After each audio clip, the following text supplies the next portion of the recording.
오늘 김의원 목사님을 통해서 우리에게 주실 하나님의 말씀 함께 읽도록 하겠습니다. 구약 성경 사사기입니다. 구약 362페이지 정도 될 것 같습니다. 사사기 2장 6절부터 10절까지입니다. 함께 읽겠습니다. 전에 여호수아가 백성을 보내매 이스라엘 자손이 각기 그들의 기업으로 가서 땅을 차지하였고, 백성이 여호수아가 사는 날 동안과 여호수아 뒤에 생존한 장로들 곧 여호와께서 이스라엘을 위하여 행하신 모든 큰 일을 본 자들이 사는 날 동안에 여호와를 섬겼더라. 여호와의 종 눈의 아들 여호수아가 110세에 죽음에 무리가 그의 기업의 경내 에브라임 산지 가스산 북쪽 딥낫 헤레스에 장사하였고, 그 세대의 사람도 다 그 조상들에게로 돌아갔고, 그 후에 일어난 다른 세대는 여호와를 알지 못하였더라. 여호와께서 이스라엘을 위하여 행하신 일도 알지 못하였더라. 이 말씀을 중심으로 해서 주보의 안내대로 신앙전수 본 세대와 안 세대라는 제목으로 말씀을 전해 주실 텐데요. 큰 은혜가 우리에게 임했으면 좋겠습니다. 예, 반갑습니다. 오늘 교회 오자마자 주보를 딱 보니까 주변 천면에 이 그림이 오늘 제가 말씀드릴 이야기를 한마디로 그려놓았고, 또 일부 예배 때는 목사님 신명기 6장에 주어진 말씀을 설교하셨기 때문에 큰 틀은 같으리라 보아집니다. 성공의 기준이 뭘까? 저도 인생이 70이 넘어가다 보니까 뒤를 들여다보면서 성공과 실패가 뭘까? 좋은 차, 넓은 집, 편안하죠. 편안하지만 그것이 성공의 열쇠는 아닐 겁니다. 막 집을 장만해 나갈 때는 큰 집을 장만하면 마음에 뿌듯함이 있지만, 나이가 60, 70을 넘어가면 이건 아닌데 라고 하는, 최근에 우리 문화가 급격하게 마치 하나님이 필요 없는 것처럼 여겨진 시대로 많이 바뀌고 있습니다. 문화가 발전되고 문명이 주어지다 보니까 우리 속에 있는 여러 가지 많은 여건 속에 하나님이 없어도 된다라는 잘못된 것들이 들어오면서 과학주의, 물질주의, 세속주의 속에 빠지다 보니까 전혀 다른 모습을 갖곤 합니다. 그러나 놀랍게도 코로나 위기 속에서 인터넷 들어가면 놀라운 일들이 벌어집니다. 성경 판매가 급격하게 늡니다. 또 중요한 것은 기도를 요청하는, 청원하는 그런 사이트에 기도 제목이 계속 올라와 있고, 통계를 냈더니 미국 사람들의 30% 이상이 코로나 위기가 내 신앙을 회복하는데 좋은 도움이 되었다, 하나 전환점이 됐다. 유럽도 18%, 그리고 우리 한국도 상당히 높은 퍼센트가 주어진 줄로 압니다. 자, 그런데 놀라운 것은 유대교는 지난 2000년간 전혀 변하지 않고 굉장히 숫자가 늡니다. 미국의 브루클린 중심에서 정통 유대교는 150만이 삽니다. 이스라엘도 700만 인구 중에 정통 유대인은 2만 명, 3만 명이 안 되는데, 이들 때문에 이스라엘 국가가 정통 교리를 지킬 수밖에 없는, 이들이 국가를 움직여 나가는 어마어마한 일들을 하고 있는 걸 보면, 왜 우리 기독교는 시간이 지나가면 쇠퇴되는데 왜 유대교는 점점점 흥황해 가는 것인가? 그럼 어떤 차이점이 있는가 하는 부분을 살펴보려고 합니다. 우리 이 본문에 주어진 내용을 자세히 보시면 거기에 단어 2개가 우리가 눈여겨볼 필요가 있습니다. 2장 7절에 보시면 중간에 모든 큰 일을 본 자, 보단 말을 하나 밑줄을 쳐놓으시고, 10절에 보면 다른 세대는 여호와를 알지 못하여, 안다는 단어, 두 단어가 비교되어지죠. 앞에 여호수아 24장에도 같은 말이 주어지는데 거기는 본단 말이 없습니다. 다 안단 말만 쓰고 있습니다. 근데 사사기 저자는 여호수아 얘기를 가지고 들어오면서 세대 변화가 생긴 걸 보고 보았다, 안다, 본다는 사람은 체험한 세대들입니다. 하나님께서 요단강을 건넜고 여리고성을 무너뜨렸고 수많은 도시를 점령한 걸 눈으로 직접 체험한 사람들은 하나님을 계속 섬겼더랬었는데, 그 다음에 세 번째 세대, 손자 세대죠. 세 번째 다른 세대가 태어나자 그들은 하나님 이야기를 어깨 넘어 들었습니다. 아버지, 엄마를 통해 자주 들었던 내용들인데 체험과 확신이 없다 보니까 그 신앙을 유지하지 못하고 서서히 바꾸어져 가는 이야기를 보게 됩니다. 풍요로운 세대다 보니까 우리 속에 어려움이 주어집니다. 실제로 체험하고 확신한 사람은 어떤 어려운 여건 속에 주어져도 옛날 어려운 여건 속에 주님께서 나와 함께 하신다는 분명한 확신이 있기 때문에 이겨납니다. 그러나 어깨 넘어 들었고 귀로 들었고 확신이 없는 사람들은 정말 그런가? 종종 신학도들도 가끔 속에 있는 질문 속에 입으로는 나오지 않지만 하나님은 계신가? 아니죠. 분명히 확신 있는 사람은 어떤 여건 속에서도 주님은 나를 인도하셔 라고 얘기를 합니다. 어렸을 때 주어진 신앙 교육이 제대로 되어 있으면 40, 50 넘어가는 위기 속에서 그는 다시 하나님께 돌아올 것을 믿습니다. 뭔가 잘 풀릴 때는 잘 이해하지 못하죠. 눈에 보이는 것이 다인지 알죠. 그러나 위기에 들어갔을 때 모든 것에 움직이는 것이 보이지 않는 손, 곧 하나님께서 인도하신 걸 알고 돌아올 것을 믿습니다. 우리는 성경의 두 군데 이야기를 통해서 손자시대, 성공한 손자시대, 실패한 손자시대 얘기를 끄집어내보려고 합니다. 첫 번째, 실패한 손자세대. 사사기 17장, 18장에 보면 미가라는 사람이 나옵니다. 사람 이름이 밝혀져 있고 미가가 어머니 몰래 돈을 훔쳐뜨렸습니다. 어머니가 큰 소리로 내 돈 훔쳐간 놈은 저주받을지어다 하고 외치니까 갑자기 이 아들이 어머니한테 돈을 가져옵니다. 어머니는 너무 기특하니까 그 돈 중에 일부를 빼서 은장색 집에 가서 그 금과 은으로 신상을 만듭니다. 고대 근동의 신상이라야 자기만 조그마한 것들입니다. 왜냐하면 금속이 귀하기 때문에. 그래서 신상을 만들었으면 제사장이 필요하죠. 근데 마침 레인 하나가 자기 지역에 할당된 지역을 벗어나서 미가 집 쪽으로 오다가 서로 만납니다. 여차여차 얘기하니까 미가가 내가 큰 돈을 주마. 너가 거기서 받던 봉급보다 내가 몇 배를 더 줄게. 그래서 이 미가가 그 돈을 받기로 하고 이 집의 가족 제사장이 됩니다. 자, 미가는 제사장을 얻었기 때문에 자기는 뭔가 하나님 앞에 복 받을 것 같이 보아지고, 또 레위는 하나님의 말씀을 약간 어겼지만 오다 보니까 더 좋은 직장이 생긴 거죠. 그래서 가족 제사장이 됐습니다. 신상과 가족 제사장이 생기니까 미가가 스스로 얘기합니다. 내가 이제 하나님께 복을 받을 일만 남았다. 나는 하나님께 복을 받을 것이다. 지금 미가는 돈을 가지고 하나님을 조종하려고 하는 거죠. 돈을 가지고 레위인을 조종하는 거죠. 내가 이렇게 하면 하나님은 나를 복 주셔야 됩니다. 나는 신상도 세웠고 나는 제사장도 세웠고. 하나님은 인간에 의해서 조종되는 분은 아니요. 그분은 전지주권자입니다. 그분은 하나님이십니다.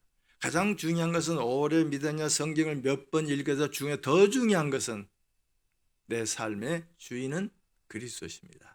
흥황할 때도 주님이시여 내게 어려움이 주어져도 주님이십니다 란 고백이 없으면 그 믿음은 오래가지 못하는 부분들입니다.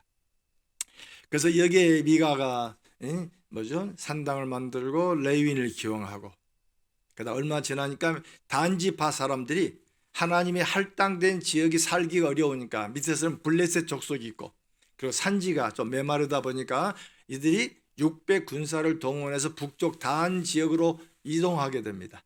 그 단 지파 군사들이 600명 이동해 가다가 미가 집에 들려서 그 신상과 그리고 레위인을 훔쳐가지고 그걸 억지로 뺏어가지고 북쪽 단에다가 세웁니다. 그 단에 성소가 만들어지게 됩니다. 성경 저자는 그 단지파 웃긴 사람들이야. 그 훔친 돈으로 만든 신상 그것도 훔쳐가지고 레위인도 훔쳐가지고 저 북쪽에 신당을 세우는데 이게 진정한 신당이냐. 이건 인간들이 만든 자기들의 욕심이지. 단지파도 결국 하나님을 조종할 수 있는 우리는 신상을 만들었고 제사장이 있으니까 우리는 복 받을 것입니다는 하나님을 조종하려는 의도가 너무 큰 거죠. 하나님을 하나님으로 보다는 하나님을 이용해서 뭔가 자기의 유익함을 얻으려고 하는 이런 엄청난 일이 주어져요. 왜 이런 일이 일어났을까? 그 성경 저자는 그러면 그때 일하는 제사장이 누구냐? 우리 성경 한번 찾아볼까요? 사사기 18장 30절 이런 말씀 있죠. 단 자손이 자기들을 위하여 그 새긴 신상을 세웠고 모세의 손자요 게르솜의 아들인 요나단이 제사장이 되었더라. 결국 말씀을 말씀대로 전달되지 못하면, 믿음의 행태만 보여주면, 비나이다는 열심 있는 그것만 보여주면 전달이 안 된다고 하는 겁니다.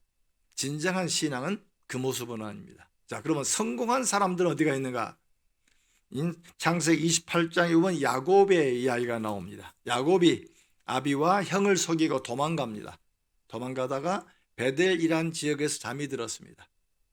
그 성경 한번 보시면 창세기 28장 12절 우리 성경은 평범하게 번역했어요. 꿈에 본즉 사닥다리가 땅 위에 서 있는데 꼭대기가 하늘에 닿았고 또 본즉 하나님의 사자들이 그 위에서 오르락 내리락 하는 걸 보고 본즉 하나님께서 그 위에서 이르시되, 우리는 보았다 그랬습니다. 아마 히브리 옆부분 와 사닥다리가, 와 천사가, 와 하나님이 거기 계시네, 지금 놀라워서 감탄한 목소리입니다. 사닥다리 위에 하나님께서 강림하신 모습을 직접 꿈에 보게 만들었고, 그때 하나님께서 아브라함에 하신 약속을 야곱에게 반복합니다. 땅의 모든 족속이 너로 인하여 복을 얻을 것이다. 내가 너를 이곳에 인도할 때까지 너와 함께 하실 것이다. 그랬더니 야곱이 일어나 가지고 와 이곳은 하나님의 전이요 하늘 문이로다 하고 돌멩이를 세우고 기름을 붓는 이야기가 나옵니다. 야곱과 이곳에 계신 것을 얘기하신 것이지, 하나님 베델이란 장소에 계셔가지고 야곱이 올 때 이제 왔느냐 하고 맞아주시는 모습은 아니에요. 왜? 야곱은 여기서 하나님을 만나고 하란에 20년 삽니다. 20년 동안 제사 드리려고 이곳에 한 번도 안 와요. 왜? 여기에 임하신 하나님이 하란에 있는 야곱과 함께 하셨지 이곳에 좌정하고 계신 게 아니에요.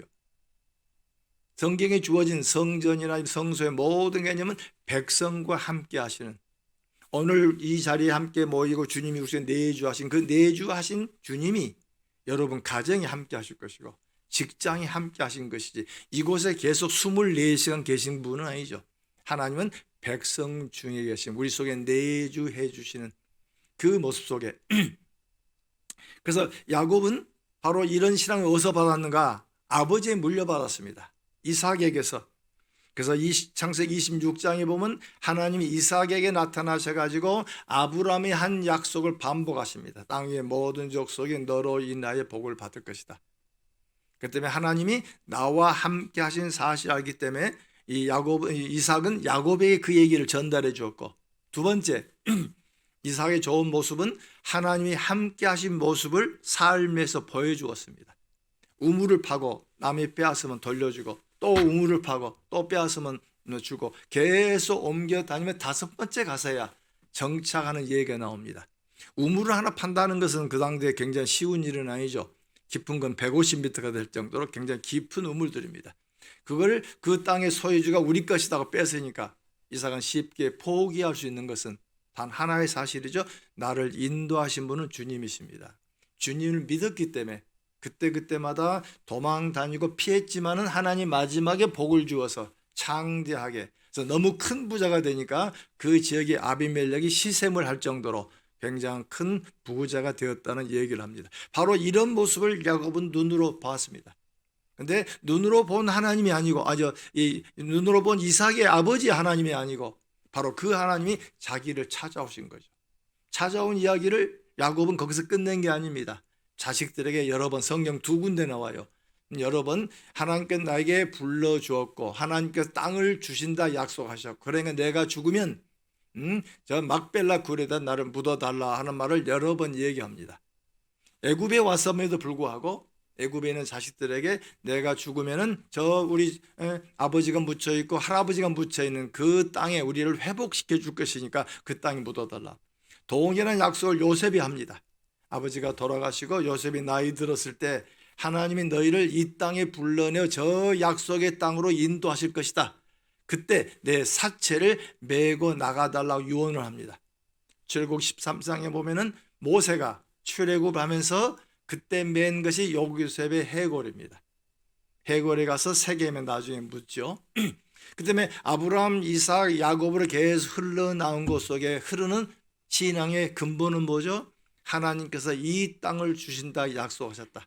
하나님이 약속하셨기 때문에 이 약속을 이루실 것이다라는 믿음의 큰 틀을 세워준 부분이죠. 주님이 오실 때까지, 언제 오실지 모르지만 다시 오실 때까지 우리 가정의 믿음의 가문이 끊어지지 않냐고 계속해서 이어지도록, 그게 성경이 가르치는 주된 내용들입니다. 그런 내용들이 어려서부터 얘기를 듣고 자라면 이 가슴에 하나의 큰 제방이 되죠. 잘 될 때는 잘 기억이 안 날 겁니다. 다 자기가 잘나서 하는 것 같죠. 그러나 어려운 위기에 봉착했을 때, 힘든 과정에 불렀을 때, 어려운 병고를 시달릴 때, 그때 떠오르는 가슴에 뭉푹 올라오는 얘기는 뭐죠? 내 부모님 보여줬던 신앙의 모습들, 부모님이 전달해줬던 주의 말씀들이 그들 속에 살아있는 겁니다. 그래서 어렸을 때부터 말씀을 암기하도록 가르치는 것이, 가정 예배를 통해서 계속 예배 보는 모습이 이 아이들의 각인되어지면, 중학교, 고등학교 오면 가정 예배를 매우 싫어할지 모르지만 그들 속에 각인된 말씀은 언젠가 싹이 내고 열매를 맺을 것을 분명히 믿는 겁니다. 네, 그런 점에서 우리는 성공된 우리의 세대를 바라본다면, 지금 우리가 아이를 키울 때 말씀을 주고 좋은 신앙의 모범들을 여러분이 보여줘야 할 바로 그 선교적 사명을 여러분이 가졌다는 겁니다. 자, 그러면 어떻게 할 것인가? 성경은 바로 이 부분에서 여러 군데서 얘기합니다. 가장 잘 설명되는 출애굽기 20장에 보면 제2계명입니다. 성경 두 번째 계명, 출애굽기 20장 4절부터 6절까지인데 5절에 보면 이런 말씀이 있어요. 아버지로부터 아들에게로 3, 4대까지. 무슨 말씀이죠? 하나님의 말씀을 지킨 자에게는 수천대 복을 주지만은 말씀을 지키지 않으면 3, 4대 이르기까지 하나님이 저주한다, 죄를 갚는다로 되어 있습니다. 이 말씀을 배우는 아버지가 아이들을 가르치고 이 아이들이 다시 손주를 가르치고, 이 과정이 잘못되면 하나님께서 너희를 징계하실 것이다. 특별히 구약 성경의 가장 큰 죄는 우상숭배. 우상숭배가 다른 신이 아니고 다른 신과 더불어 하나님을 또 신상으로 만든 것까지 금했습니다. 하나님은 창조주이기 때문에 세상에 어떤 것으로도 만들 수가 없죠. 오늘날 우리에게는 우상이 뭐가 있죠? 우리는 큰 상을 놓고 기도하진 않죠. 우리 속에 명예가 우상일 수 있고, 물질이 우상일 수 있고, 성공이 우상일 수 있고, 하나님이 존귀함 받을 자리에 다른 게 들어오면 다 우상의 요소를 가지고 있습니다. 그 때문에 부모가 하나님 앞에 온전히 서 있는 모습을 자손들에게 전달되어지면 자손들은 그 모습 속에서 자라날 것을 얘기하고 있습니다. 또 다른 구절은 신명기 31장에 나옵니다. 신명기 31장에 보시면은 모세가 이런 말씀을 합니다. 너희들이 가나안 땅에 들어가서 가나안 땅을 정복하고 너희들이 그 땅에 살면서 배가 부르고 그리고 너희들이 편하게 살게 되면, 성경 말씀 읽어보죠. 신명기 31장 20절 중반에 보시면 젖과 꿀이 흐르는 땅으로 그들을 인도하여 드린 후에 그들이, 이스라엘 민족이 먹고 배부르고 살찌면 돌이켜 다른 신을 쫓아 내 언약을 어길 것이다. 이미 하나님은 미래를 지금 내다보고 있습니다. 너희들 들어가서 편하면, 광야에는 아무것도 없으니까 결국 하나님께 의지할 수밖에 없었지만 그 땅에 들어가서 모든 게 풍요로워지면 그들은 언약을 어기게 될 것이다. 그래서 이를 위해서 모세가 백성들에게 명령한 게 있습니다. 신명기 31장 9절 이후에 나오는데, 너희들은 절기 때마다, 구약 성경은 3번 절기를 지키죠. 6월절, 77절. 77절은 우리나라 말의 추수감사절입니다. 보리 농사기 때문에 보리 거둬들이고, 그 다음에 가을엔 수장절에서 여름 열매를 거둬들이는, 전부 다 농사와 관련되어 있습니다. 하나님 주신 풍요로운 곡식을 거두면 일부를 하나님께 가져오고, 그리고 너희는 모이면 8일간 섬깁니다. 두 안식일을 지켜서 8일간 잔치죠. 그 8일간 잔치 때 주된 가르침이 말씀을 낭독하는 겁니다. 그 당대는 이 두루마리나 책이 많지 않았기 때문에 그들은 구전 문화권입니다. 귀로 들으면 듣는 대로 다 암기할 수 있는 그 당대 능력을 가지고 있는 그래서 모일 때마다 말씀을 강독해라. 말씀을 낭독해라. 그 말씀의 낭독의 전통이 우리 기독교까지 계속 흘러 들어오고 있습니다. 그럼 왜 말씀을 강독해야 되는가? 중요한 사실 한 개입니다. 하나님을 경외하도록 가르치라. 말씀을 읽고 듣고 배우고 하나님을 경외하여 말씀을 지켜 행하게 하라. 그다음에 이 말씀을 낭독하는 이유는 단 한 이유죠. 하나님을 경외케 하기 위해서. 그래서 부모는 자식에게 말씀을 가르치고 아직도 태어나지 아니한 자식들에게 말씀이 전달될 수 있도록. 그래서 로마서 3장 2절에 보시면 유대인들의 특이함이 뭐냐? 유대인들의 장점이 뭐냐? 그들은 율법을 맡은 자이다. 율법을 가진 자이다 하는 말씀을 해요. 율법을 갖고 율법을 지켜 행하도록 우리에게 가르친다. 그래서 이 신명기 31장에 계속 반복된 얘기를 율법서를 보관해서 절기 때마다 모일 때마다 율법을 낭독해 해라. 그래서 미국에 우리 한국은 그 전통을 받지 않았습니다만 미국의 전통적 교회를 가면 말씀을 낭독할 때 여호와의 말씀입니다 모두 일어납니다. 마치 신의 산에 서서 하나님 말씀을 들었던 것처럼. 그러면 구약 낭독이 있습니다. 3년에 한 번 돌아가는 구약 본문 낭독이 있어요. 신약 본문 낭독이 있고 세 번째는 설교 본문 낭독이 있습니다. 보통 5분 이상 정도 서서 말씀을 듣습니다. 그래서 이 구약의 전통은 설교 말씀도 중요하지만 더 중요한 건 말씀 자체가 들려져서 그 말씀을 가슴에 새기고 그리고 말씀을 가르치게 하는 그런 점에서 유대인들의 전통은 말씀을 읽는 낭독들이 있습니다.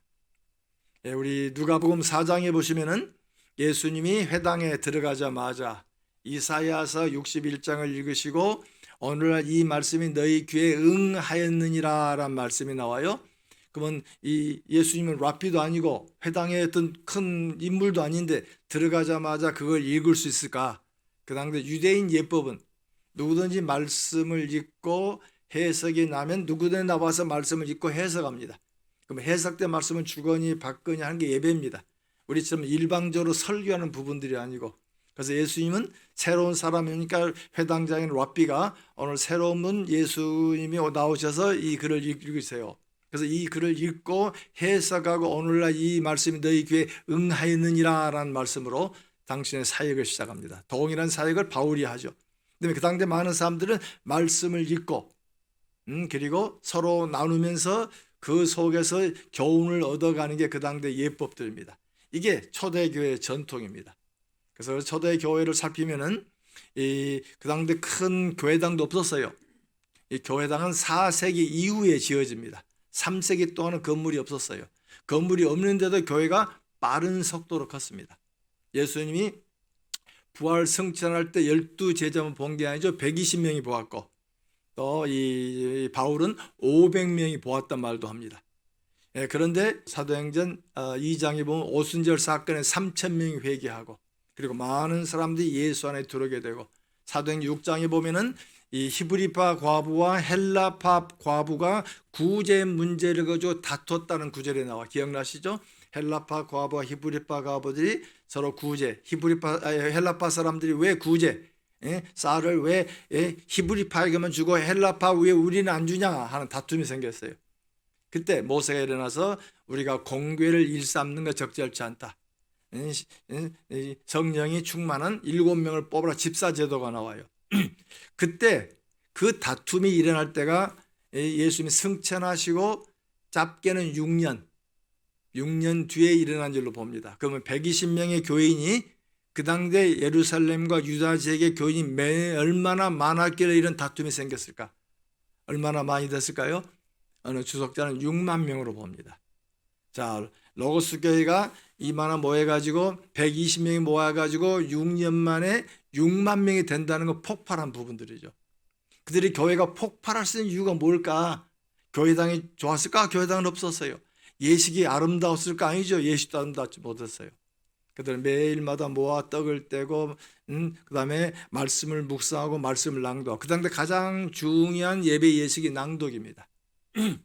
낭독을 하면 그 말씀대로 살아버렸습니다. 그 당대 로마의 이 문화인들은 종교가 많으니까 A 종교에 가서는 이렇게 하는 것이 예법이고 또 어느 종교에 가서 무릎을 꿇는 게 예법이고 각 예법마다 맞추어서 하는 게 문화인의 교양인의 품성들이었습니다. 근데 어제까지 그제까지는 고개를 숙이던 이런 사람들이 예수를 믿고 딱 세례를 받고 나면 어떤 일이 벌어지죠? 하나님 이외에는 신이 없는 겁니다. 그래서 어제 가서 합장했던 데 가서 합장을 안 한 거죠. 이건 잘못된 것이다. 그러면 이 사람이 예수 믿는 걸 제일 먼저 아는 사람 누굴까요? 친구들입니다. 어제까지 했잖아. 또 우상의 제물. 그 당대에는 이 냉장고가 없기 때문에 가장 좋은 고기는 이 신전에서 나오죠. 우상에 드려진 제물들. 근데 어제까지는 고기를 잘 먹던 친구가 예수를 믿고 세례를 딱 받고 나면은 그 고기를 먹지 않죠. 누가 제일 먼저 할까요? 가족이 제일 먼저 합니다. 우리 예전에 우리 술 마시면 난리가 났었죠. 근데 금방 사람들이 알게 되죠. 그러다 보니까 기독교인들이 갑자기 속에서 빛처럼 드러나는 겁니다. 뭔가 예전과는 다른 삶이 말이 바뀌어지고 행동이 바뀌어지고 그 바꿔지는 것 속에서 너 이상하네? 너 예수 믿은 거야? 하고 얘기가 나온. 그래서 초창기에 예수꾼, 예수 제자란 말은 예수꾼, 예수당이란 말이죠. 헤롯 당처럼 너 예수 믿는 놈이구나 하는 이야기처럼 이런 일들로 퍼져나가서 교회가 커져나가다 보니까 이 세계에 대단히 큰 핍박이 주어집니다. 그때 핍박을 했던 황제가 쓴 글이 기록되어 있습니다. 저놈들 좀 봐. 저놈들이 우리 로마 국가보다도 다른 사람을 더 많이 구제하고 더 많은 사람을 도우니 저놈들이 커지면 나라가 전복될 수 있잖아. 다 죽여 하고 그런 명령이 나옵니다. 그들은 십자가로 죽으면 그 죽은 사람을 정중하게 매장을 하고 주변에 울고 있는 가족이 있으면 그 가족들을 교인으로 받아들였습니다. 그 당대 아이가 태어나면 아이를 키울까 말까 하는 결정은 아버지가 결정했습니다. 로마는 군사국가입니다. 그러다 보니까 여자가 태어나면 대부분 버렸습니다. 또 남자아이도 조금 몸이 약하면 버렸습니다. 강한 자만 키웠습니다. 그러다 보니까 어린아이가 넘쳤습니다. 이런 어린아이를 데려간 게 기독교인들입니다. 그래서 초대 기독교회는 확대 가정교회입니다. 가정입니다. 그다음에 그들을 모아가지고 키워나가면서 인도하는 이 사람들이 사람이 변화되기 시작하죠. 그래서 결국 로마를 바꿀 수밖에 없었던 이제 말씀을 마치려고 합니다. 오늘 우리의 주어진 믿음도 혹시 여러분들이 당대 믿은 분도 있고 또 아버지 때 믿은 분도 계실 것이고 또 다른 분들은 할아버지 때 믿은 분도 계시죠. 더 중요한 것은 내가 오래 믿음의 가정이랑 자랑과 더 좋은 가정은 나와 내 자녀가 내 손주가 내 미래 아이들이. 그래서 여러분들은 오늘부터 저녁에 가정 예배를 드릴 때 가정 기도를 할 때 주님이 오실 때까지 우리 가정의 믿음의 가문이 끊어지지 아니하도록 주여 계속해서 주의 백성을 일어나게 해주십시오. 기도와 더불어서 우리는 입으로만 말한 게 아니죠. 어깨 넘어 아이들이 바라볼 때 그들 속에 우리 어머니는 참 신앙인이었구나. 나중에 나이가 들었을 때 우리 할아버지는. 그래서 저도 저희 할아버지를 기억합니다. 저희 할아버지는 예수를 안 믿겠다고 우리 할머니 머리채 잘라버리고 치마 불태워버리고 또 교회 갔다 오니까 아궁이 다 도끼로 패버리고 그렇게 핍박을 많이 했는데 하나님이 강권하시니까 예수를 믿었어요. 너무 좋아서 증조 할아버지가 워낙 유교에 강한 분이니까 증조 할아버지 믿게 하시겠다고 제가 전북에서 눈 속에서 기도하다가 죽은 사람을 지나가던 사람이 데려다가 따뜻한 아랫목에 놓는 바람에 밑에 동상이 심해져 가지고 두 다리를 자르고 평생을 사신 분입니다. 근데 그분 밑에 아버지 때 큰 부자로 일게 되고 그래서 지역에서 상당히 이름이 있는 부자에 속했습니다. 그런 과정 속에 이 할아버지의 이 믿음. 그래서 제가 중학교 고등학교 때 아침에 일어나면 맨 먼저 보이는 모습이 할아버지가 저 마루터 끝에 앉아서 자손들을 위한 기도가 지금 기억이 납니다. 기도를 끝나고 나면 항상 눈에 눈물이 있는 모습이. 근데 제가 지금 그 나이가 되었거든요.